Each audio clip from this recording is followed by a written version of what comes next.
Well, guys, as many of you know, on my channel, I do live streams almost nightly. And on Saturdays, I don't do live streams on my own channel, but I do them over on Ruga's channel. Well, last Saturday, we had a hell of a debate between the Zerg, which I was backing, and the Tyranid from Warhammer 40k. In case you don't know, the Zerg are from the Starcraft franchise, and they're basically the same thing. How Starcraft got its start was it was supposed to be a Warhammer 40k game that in late in development they fell through. But anyway, so the next half hour is just me debating with these guys, having fun. Throw your opinions in the comment section below. Let me know what I got wrong, what they got wrong. And, you know, if you guys want to, on Saturdays, head over to Ruga's channel and you can actually join in these debates and have fun with us too. Well, with that being said, enjoy the debate. Can I start real quick? First of all, we have to establish like power levels, because I can imagine like in the different Starcraft games, the Zerg are at different power levels, and also the Tyranids too. Like we could be against a Splinter Leviathan with 1 to 3 ships, or you could be against the Behemoth. I think it's a matter of adaptation. Wait, what was that? Wait. If you know, the Tyranids do have an adaptation. Yeah, both Tyranids and the Zerg have massive adaptation abilities. Yeah, that's both their shticks. But let's let S3 get his premise down, and he was the one who came up with it, and then we'll argue with whatever they come up with. Okay. About Zerg, so like I want to know which part of the Zerg are we going with, and I would say we would go after Queen of Blades. I would say we go after Queen of Blades takes over. We no longer have the Overlords, but we have the Queen of Blades in charge of everyone. So is that like maximum power or what? So S3, I would say, see now the Queen of Blades took over 2 different times. If we go with the end of StarCraft 2 with where her power level is, then they're not quite because they're so adaptable. Like you know what Wade was saying earlier. Because they were so adaptable, they weren't at their apex, but they had absorbed a lot of the ancient bloodlines of the Zerg to make themselves even more powerful. But if we go with the first time she took over, they're not quite at that power level. Honestly, you said either a Splinter fleet or a full Hive fleet. A Splinter fleet of Leviathan has between 1 to 3 ships. Meanwhile, something like the Behemoth Crusher Stampede that attack Prague has like a few 100,000 minimal like low ball. And a single ship can take a Imperium planet. So, oh yeah. Well, yes and no. I mean they failed horribly at taking the Blood Angel homeworld, but so just due to some shitty water that they sprinkled around the place. So it's like I can go maximum power of like Behemoth level numbers with Leviathan level adaptation.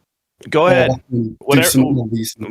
The only thing that sucks is that you really can't go maximum level with either one of these ones, because the Xeno Naga, which are the people who created the Zerg and basically fell to them, we don't know how powerful they were with the Zerg, because technically the Zerg and the Tyranid are the same creatures in a different mythos, because the first StarCraft game was supposed to be a Warhammer 40k game. Like the same concept applies to the Nids. We have no idea how many Hive fleets are out there.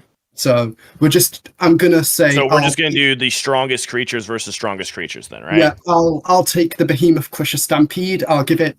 Well, the Crusher Stampede didn't have a lot of the modern Tyranid creatures, but I'll just give them then because we don't know which ones they did have access to. So all Tyranid bioforms, Crusher Stampede numbers. Now, what does it take to take out just one of your ultimate life forms? What's the basic kind of firepower that the Imperium had to bring up to bear against one to drop it? A single ship. I don't really know. One ship versus your ultimate life form. So are we forgetting that the Queen of Blades, out of her chrysalis form, took on an entire bombardment from a armada of Protoss, aka the Eldari, and shrugged it off like it didn't exist in the first game? Well, the Tyranids also have an equivalent to her in the Swarm Lord. Like, I think your closest one would be the Neurothrope, honestly. No, more like the Neuro-Tyrant. The Neurothropes. I'm talking about the famous one that took out the Eldari homeworld ship itself. Oh, that's the Doom of Malantai. Like, that's just extremely strong. It's basically a god, but it also, from what we can tell, imploded after like 10 seconds of existing. It literally ate souls and got supercharged. I honestly think that is your closest equivalent that you guys have to the No. See, there is a thing. Way too high. Way too Tyranids strong. can adapt to weird things. Though I will, again, slap my side of the face when I think it's due. I think all points to the Zerg being a little bit better at fine-tuning it. I believe there was a larva-looking guy whose entire shtick is that he specifically oversees basically editing the genetic sequences. He's very proud of that and all that. Oh yeah, hold on. That's one strength the Tyranids 100% have over the Zerg. The Tyranids, you can't take down their leadership. Like, they don't.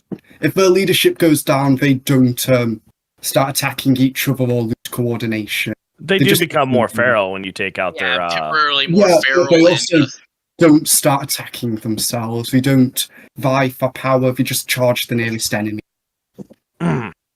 We'll see. Go ahead. What was that? Yeah, no so fraction wars. like, let's first of all compare general numbers, okay? Like, let's get a baseline power flow. Let's say they have the same amount of biomass to use. Does that sound reasonable? Yeah. We'll just put them on even terms for what we can, and we'll smack each other against a single Zerg planet. Like, it doesn't matter if the Zerg 1-to-1 are strong too much. So yeah, same biomass. And I do know with you guys, one of your guys' greatest aspects is the fact that even your spaceships are capable of eating warship-sized things and digesting them inside of each other. Estimate puts some at around 20 kilometers long per ship. So 20 kilometers I take it that's smaller than a moon? Yeah, smaller than a moon, pretty sure. Because the Zerg's Class 10 flyer, that is the biggest ship that they have in their spacefaring arsenal, which you can't really use in the game, but it is part of their shit, is moon-sized. So unless they're swallowing moons like Pac-Man here, I don't think they have a chance in space warfare either. Yeah, but also the ships can launch drop pods like artillery shells. They can just send gene stealers into the ship and ravage it from the inside out. Yeah, I don't think you're going to get very far with the acid-spitting Zerg, with just their basic ranged units on the ground. Hell, the Zerglings would swarm your gene stealers, man. And you can't convert the Zerg to your way of thinking through gene stealers like you do in the Hive cities. Okay, but here's the thing: gene stealers have two uses. One is the obvious gene stealer cults, but the other is shock troops. Like, for their size, they have some of the fastest and strongest Tyranid bioforms. They crawl into vents, they rip Terminators apart, they're fast, they get everywhere, like, they're used in boarding actions by the Nids constantly. So, you'll have to contest with that inside of your bioship, inside of your ships. Oh, I mean, inside of all the ships, I mean, they can either just make it a giant-ass ball, and they can just use it to, basically, like you guys, just spawn groups of enemies, because I mean we are basically talking the same thing. It's just the Zerg's got the bigger spaceship. That's why I wanted to bring that up. I actually remember Zergs have a particular weakness that there were new units that aren't connected to their Hive Mind. That stopped being a problem shortly after the Queen of Blades took over for the second time. They strengthened the bonds by eating the ancient Zerg, the ones that were created by the. I was talking about defensive measures that they needed things that weren't connected to get around. As in a weapon that the humans had that basically would kill Zergs via the connection with Oh, you mean the big zapping freaking guns that they created in StarCraft 2? Yes. The giant pillars that they would zap them with? Yes, Yeah, no, I mean it's pretty good, and they're able to even incapacitate people like Kerrigan for a bit. But I mean, okay. But can I talk for a second? We're getting nowhere with the low tier units. Like, both sides just have too much of them. Let's just it's fodder versus fodder at that point. So we're going to Warlords, Psychers, all that. Let's get up to the big boys first, because that's what'll actually matter. The small units are just going to be endless tide against endless tide. So again, we have the biggest spaceship. Yeah, and there's more than just one of them, but we've got the I just said it, the Leviathan-sized spaceships, which are moon-sized. When it comes to ground troops, the largest ground troops, I believe, are the crap. Give me 1 second. I'm gonna go grab them real quick because I just had it in my head and it's gone. yeah. Is it the Ultralisk? Ultralisk, yeah. Yeah. Well, how tall is it? I don't have that particular thing off the top of my head. Like, the closest comparison is the Tyranid Biotitan, which minimum 15 meters high, but if the Hive Mind needs to, it can make them like bigger, like 20, 25-ish. It's got them. It's the size of building about 20, over 20 feet. They don't give me a freaking number. They just said over a number. So yeah, and it said 20 meters long. And okay, here's a better one. It's their wiki. 20 meters long, 5 meters tall. So a Tyranid Biotitan at 15 meters tall minimum is a bigger siege engine than the Ultralisk. Like, what about weapons, though? The what? What about weapons? Weapons that are on these things, because believe it or not, wise were about the same, because the Biotitan's bigger, but it's also really slender for its size. Oh, apparently someone forgot the Norn Queens. Is Norn Queens your guys' stuff? Yeah, the Norn Queens, a general. Oh, let's see, Norn Queens. Well, basically, they are the center of the hive, the Tyranid hive. Usually the most protected damn thing. Trying to take one out's near impossible, and if you do, there's the Hydra effect where they'll out a psychic scream on death, or nearby hive fleet push to that area. They're not exactly that type of general or thing. Yeah, they're more like living factories that design new units for the situation. They don't micromanage the battlefield. That's what Tyranid Warriors and Hive Tyrants are for. That's the Swarm Lords. That's more of the Swarm Lords' job when they want to get them out. No, that's more like Hive Tyrants and Tyranid Warriors in general. The Swarm Lords are, we're losing this. We need to win. Send in the big ball. Isn't the Swarm Lord basically? This is going to be a more of a layman's term for it, but ain't they basically the Swarm Lords, the Wi-Fi antenna for all the other troops? Once one of them gets taken out, that's when they go into disarray fastest.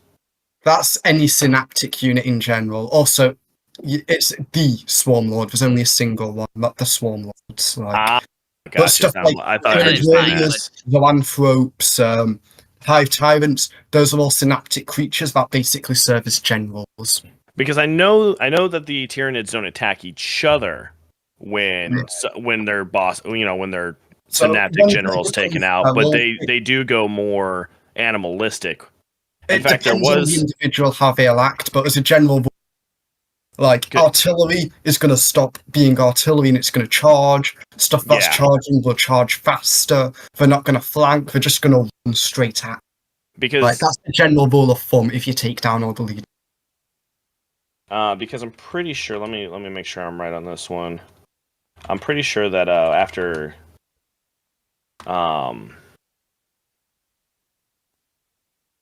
Okay.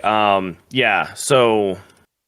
Every ground unit, and this might become an advantage, it might be a disadvantage. I don't know. I'll let you guys debate it with me a little bit. Every ground unit that the Zerg can is capable of burrowing through rock, earth, like going underground to a point where they're undetectable by by almost anything except for things that have very specific stealth detection technology. Have you heard of the Morlock? Like this just sounds like free food. Like it's going to be filter feed. The Tyranids have many burrowing units as well. Okay, I wanted to know because this is how they stealth. Also mini. Think of some of even as mini Arrakis worms. Not quite that big, but they got things.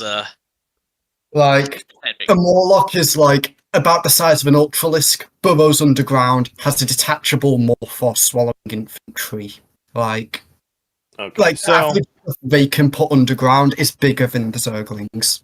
Okay. Well, yeah, Zerglings are freaking, the smallest unit. They're used as swarm shock fodder. They're like your guys' yeah, they're the same Permagods. thing as those guys Permagods. in Space Marine 2 Yeah, that you gods. fight. Yeah, the gods, yeah.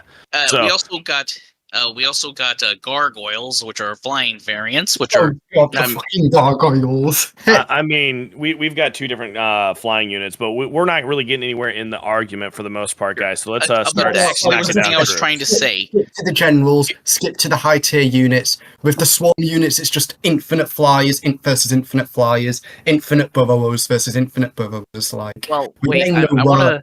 with the Excuse me. I generals. want to talk about the other tactics Tyranids are fond of using. Remember how they like to use the shadow and the warp to be anti demon stuff? They use the shadow believe it and or- the warp as a way more. They can't be seen or detected. They shut down psychic communications. Yeah, but it's not more so than that they that. can stop Oh, no, demon some can stuff. They even don't even really specialize know into about that. them. I mean, there's actually a fleet that's doing more of that, so they actually can fine tune abilities. High Fleet Chronos does it, but the Shadow in the Warp, like, base, it does more than just disable communication. Like, any creature with a soul now, within the presence of the Shadow in the Warp, has an overwhelming sense of dread. 24/7. That's more of a byproduct of being But stalked. as Ruga likes to say quite often in a lot of his videos, that's in their own universe, and that same kind of technology and soul related to your magical powers, i.e., psychic abilities, does not exist inside the That also Starcraft works in our universe. favor, because that means you've got no counter for the Zoan. I mean, your guys' psychic ability is attached to warp-based, soul-based abilities. The psychic abilities within StarCraft are not based around the same thing. They use their psychic abilities come from their innate ability. It doesn't come from their souls linked to some magical place in a different plane of existence. So neither of our psychic units can affect each other. If Tyranids start eating them, they might. Yeah, they'll probably start learning about each other with their own. Now the messed up thing is that you guys become a massive beacon because you have gene stealers, and a lot of your gene stealers, especially the females in the group, are massively psychically gifted. Am I right? That's more the cult, but most cults do have psychic connections. The Zerg are extremely attached to any kind of psychic emanations, and they like to capture those units, and that's how Kerrigan went from being a basic ghost to the Queen of Blades. To someone from a chick who likes to go invisible and shoot you in the face with a sniper rifle, to someone who has enough psychic might to literally withstand planet bombardment from the equivalent of your Eldari.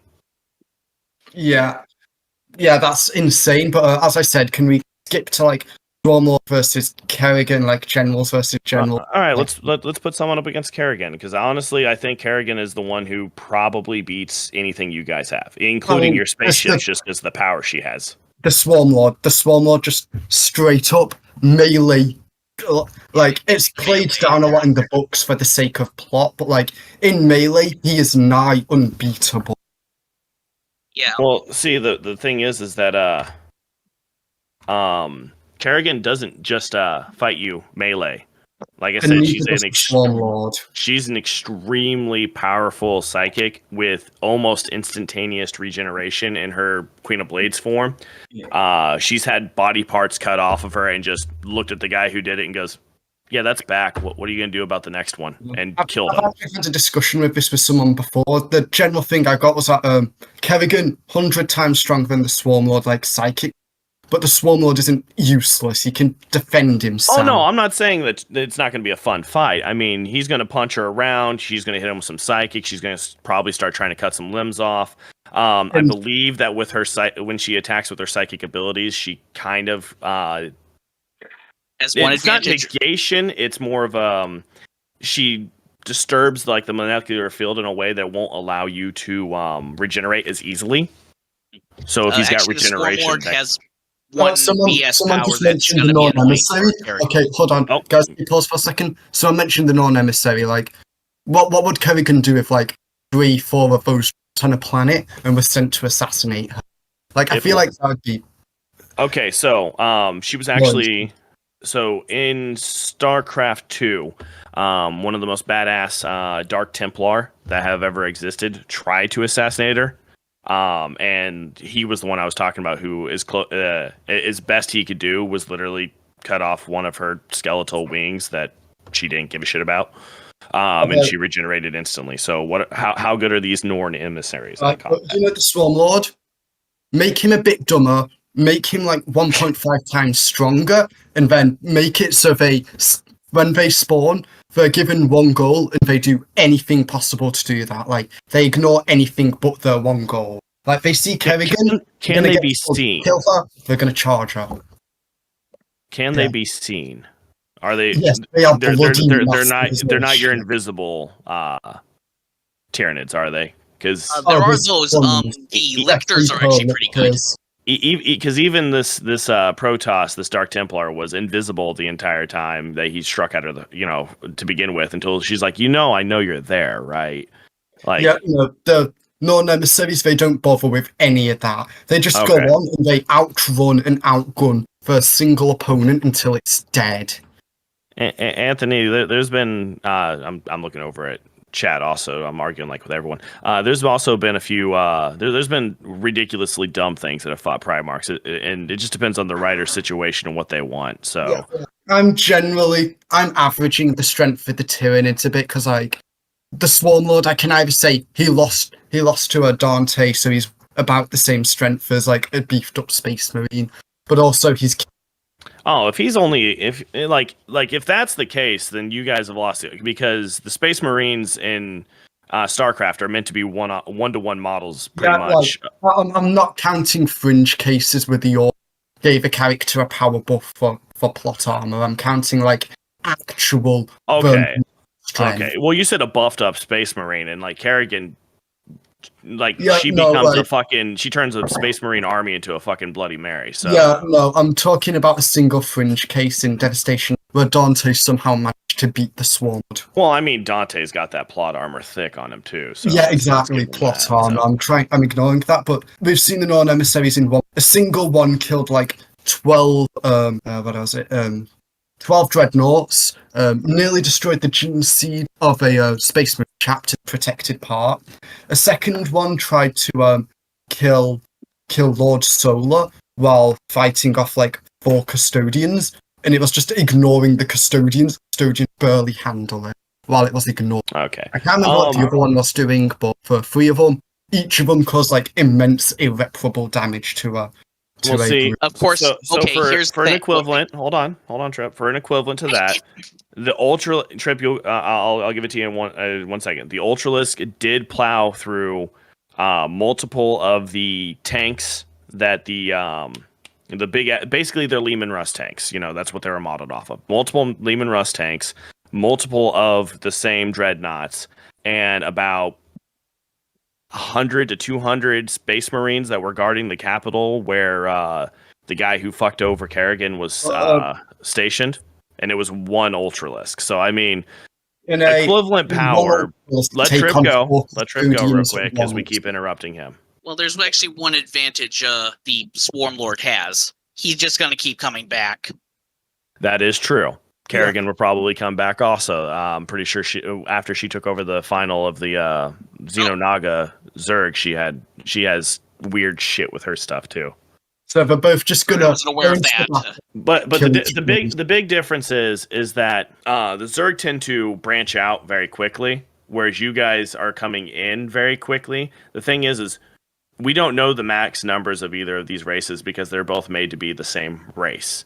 Honestly, I think the high end of the power scale, now that Kerrigan has got the the Xenonaga abilities inside of her, along with all of the ancient Zerg, I think she is probably she's the only thing stopping the Zerg from wiping out all life. It's already been stated that if she didn't exist at this point, the Zerg would there wouldn't be anything in existence. I feel like base bioforms, the Tyranids win overall, but like commanders and super units, the Zerg are starting to pull ahead. Like, I honestly think this would fall into Ruga's category of endless war. I don't think the Kerrigan can take category. I don't think the Kerrigan can take out your fucking Swarm Lord or like no, Form not Lord the Swarm or anything. Lord. I think the Swarm Lord can get killed by Kerrigan. I Also think the Swarm Lord could kill Kerrigan if he got into melee, but like they're both just going to respawn. Like same, non-emissaries will drop in, kill Kerrigan, they'll then kill themselves because their job's complete or whatever, and then Kerrigan will just going to be endless. Well, and the thing is like the only unit that you guys have that's not even a unit is your guys' Hive Mind. The scary intelligence that fucking which one of those psychers was? Itself. That's basically what it is. It's a collective mind so powerful that that's it. It just exists. But the thing is if you wipe out enough of your guys' troops, the collective intelligence starts to go down eventually. Whereas Kerrigan is the collective intelligence, and it's hard to take her out.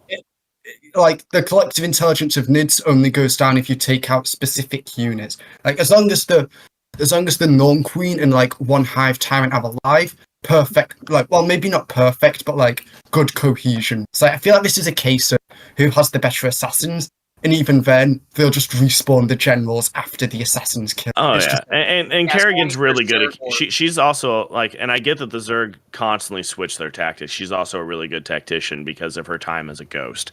Honestly, yeah, the Zerg adapt very quick. Like, well, I can't really give you like exactly how quick they adapt due to the fact that most of their stuff is based on the game. I know there's a lot of books out there probably too, but it's based off of what's in the games. But it's like, okay, we need faster Zerglings. It's done.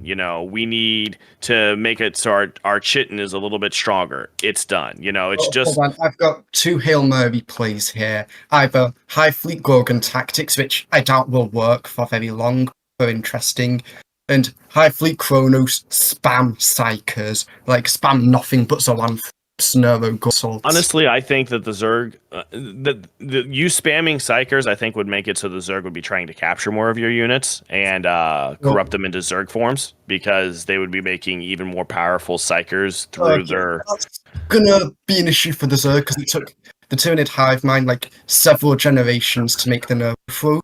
Like, the Zoanthropes actually really unstable. They explode randomly. Oh, I know. You guys, you've also got those really weird ball sack creatures that go around and just absorb genetic data off the freaking battlefields. I can't remember what they're called either.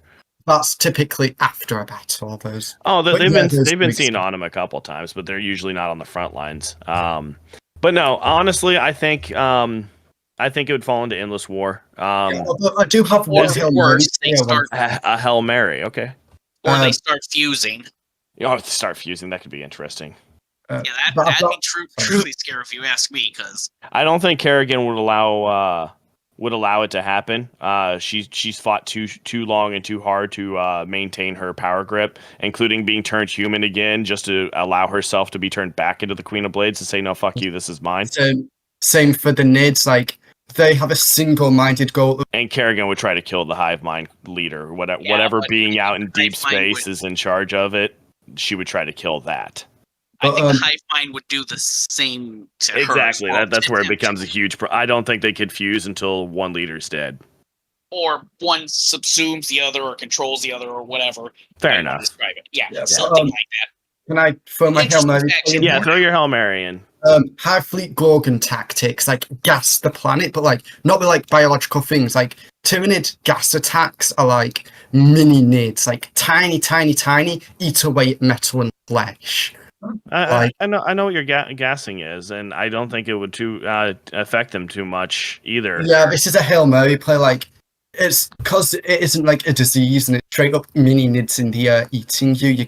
So I'm not sure how Zerg would adapt to it, but if they can, like, there goes the Hail Mary play. And unless there's something I'm forgetting, Endless War. Yeah, I'm gonna. I think we can end this at an Endless War. Like, it would. Yeah, like each one. It's like they both have a planet and they send it at each other. It's just Endless War. If we're doing it from their own universes, both colliding because we don't know their max numbers, we don't know the max intelligence. Endless War. So Kerrigan and the Swarm Lord are going to go up against each other. Say the Swarm Lord slices Kerrigan in two, surely spawn. Kerrigan warp just regenerates back together. Swarm Lord, he respawns. Like the one. Doesn't it take a few minutes to respawn a Swarm Lord though? Just the amount of biomass is how much. Okay, one quick question. Yeah. What if they start developing literally their psychic type of measures? Like they keep eating some of their units and start But then learning they'll more. both just nullify each other's psychic powers, and it'll just go into endless. Like any power move one side can make, the other side can just respawn the general, like adapt to it. It's just like an endless war on a planet. The only thing I have is that because the Nids literally eat the atmosphere, maybe they could choke out the Zerg eventually. Zerg set up space stations literally on Yeah, meteors so with no atmosphere. Endless war. Yeah, I think we can end it here safely. Yeah, pretty much. Endless war. So it's a good fight. It's not a stomp in either direction, but it would be an entertaining fight to watch. I just, the Tyranids get so much love and hate when it comes to 40k and other universes. I was like, man, the Zerg are basically the Tyranids. It's just They've basically been influencing each other for a while. The Tyranids used to look like dinosaurs, and then the Zerg came, and then the Tyranids started looking more Zerg-like. It's kind of an interesting deal when you think of it. That's right. No, Thanks for the topic, depends though. on the model, because like if you look at old Tyranid warrior models, were more bipedal. Modern ones are like hunch. But thanks for the topic, though, S3. That was This actually kind of fun. Really fun, even if it did become endless war. I mean, getting it to someplace instead of just bashing our heads off each other and being like, it's because of this. It's better than. Yeah, like whenever we argument. reached a stalemate, we were just like, okay, stalemate, move on. Yep. They're basically based off each other, so it kind of makes sense they fight. Remember, It's StarCraft the 1 was with the supposed to be. exception of StarCraft Starcraft. 1 was supposed to be a freaking Warhammer 40k game. So And that's Warhammer 40k eventually started making them look more like Zerg. yep. So Like, thanks for with the coming over and exception helping out of S3 like, Trip. generals and Well, guys, that was the entirety of the debate. Honestly, when I looked back at what the Zerg actually brought to the table in Kerrigan at the end of the second game, where she took out the embodiment of the void, I think that the Zerg actually had this one in the bag. With that being said, please give me a like and subscribe, guys. It always helps the channel out. And if there's anything that I missed or that S3 or even Trip missed in this debate, let us know in the comment section down below. And we'll see you guys again in the next one. Peace.